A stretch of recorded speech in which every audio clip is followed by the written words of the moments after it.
Bonjour, donc Jérôme Guépé, maître de conférence à l'Université d'Artois. Donc, je vais vous parler brièvement des nouvelles tendances en matière de consommation alimentaire.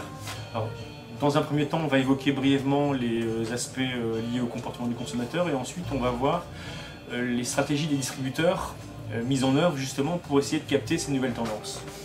Alors, le comportement alimentaire des Français a largement évolué depuis les années 45, même auparavant. On peut distinguer deux périodes, l'avant et après 30 glorieuses.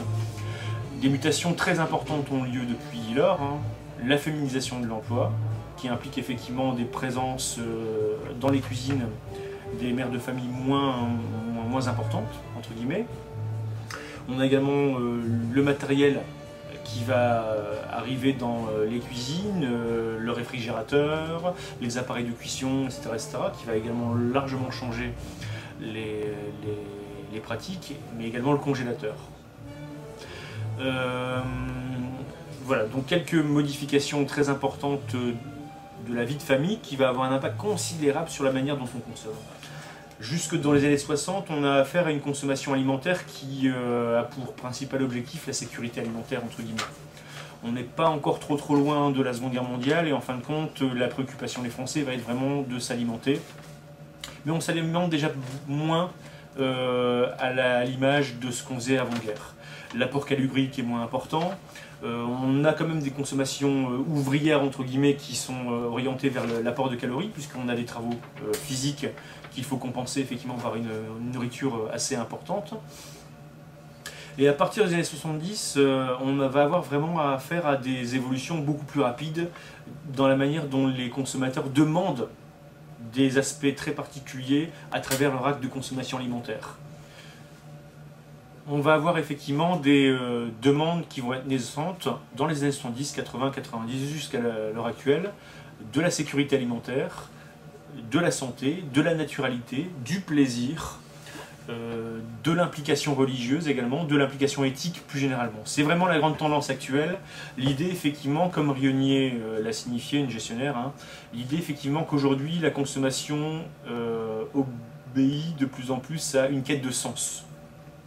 Un acte de consommation banal, y compris alimentaire, on va tenter de lui apporter quelque part une identification sociale, sociétale.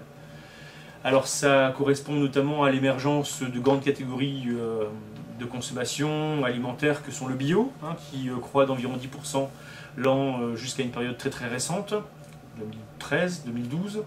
La consommation confessionnelle avec l'explosion du halal, qui est encore plus importante, la croissance est encore plus importante que pour la question du bio. Le locavorisme, avec l'idée qu'en fin de compte, de plus en plus, aidé par les communications télévisuelles, le consommateur est assez enclin à consommer des produits qui se situent dans sa région, des produits qu'il connaît, etc., etc. Le Made in France également est très en vogue. D'une manière générale, la traçabilité. L'idée effectivement que l'on sache d'où vient le produit, à qui il profite quand on le consomme, en termes de producteurs, d'intermédiaires, etc., etc. Ça prend vraiment de l'importance assez spectaculaire. Maintenant, dans les pratiques de consommation, on a également d'autres éléments qui viennent venir s'adjoindre à ces grandes tendances et qui sont même parfois contradictoires. Par exemple, le snacking et le street food. Ce sont des pratiques qui sont importées des États-Unis mais également de l'Asie. Et de plus en plus, le consommateur a tendance à effectuer deux activités similaires, notamment sur les repas du midi. À la fois manger et faire son shopping. À la fois manger et travailler sur une tablette ou sur un ordinateur. Ça implique effectivement, vous voyez, des comportements de consommation qui évoluent largement et qui n'étaient encore pas présents il y a à peine une dizaine d'années. Alors maintenant, comment la distribution entend prendre en compte ces éléments? On a premièrement la question de la grande distribution à part entière et la prise en compte de ces aspects par le biais de l'offre produit. De plus en plus de produits bio, de plus en plus de produits locaux. Certaines enseignes se posent même la question de savoir si le rayon bio ne devrait pas devenir un rayon bio-locavorisme, où on met à la fois les produits locaux et biologiques.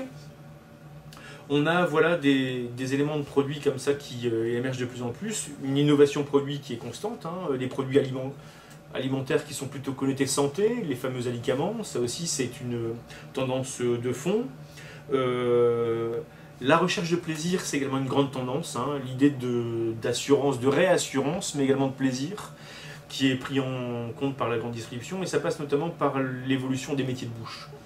Des métiers, donc des rayons qui sont de moins en moins en libre service, où en fin de compte le client prenait et partait, et de plus en plus des métiers comme le boulangerie-pâtisserie, mais également dans les métiers de viande, hein, où en fin de compte le chef de rayon a un rôle à jouer un peu comme à l'image de l'artisan. Je propose des nouveaux produits en fonction des goûts de mes consommateurs au niveau local. Et donc le lien entre le consommateur et l'artisan, entre guillemets, qui est chef de rayon, devient plus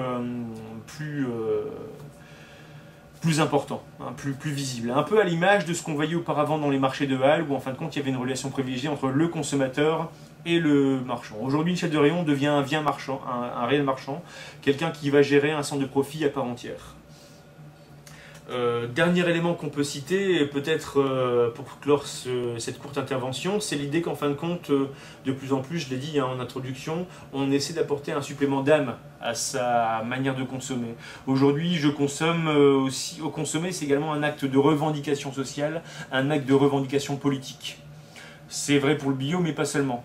Dernièrement, juste avant la deuxième élection du président Obama, on a eu par exemple l'exemple d'une enseigne de fast-food dont le propriétaire était très à droite, hein, très orienté républicain, et sa campagne de pub était centrée sur l'idée qu'en fin de compte, en mangeant mes hamburgers, vous contribuez à financer la campagne du candidat républicain, qui se base sur des valeurs très précises en matière de droit à l'avortement, en matière d'immigration, etc., etc. Donc vous voyez, c'est un exemple qui est peut-être un peu moins heureux que les autres, mais en tout cas il montre qu'en fin de compte aujourd'hui, dans la consommation alimentaire, on peut y voir non seulement un acte de plaisir, de nécessité physiologique, mais de plus en plus un acte politique, un acte sociétal. Merci.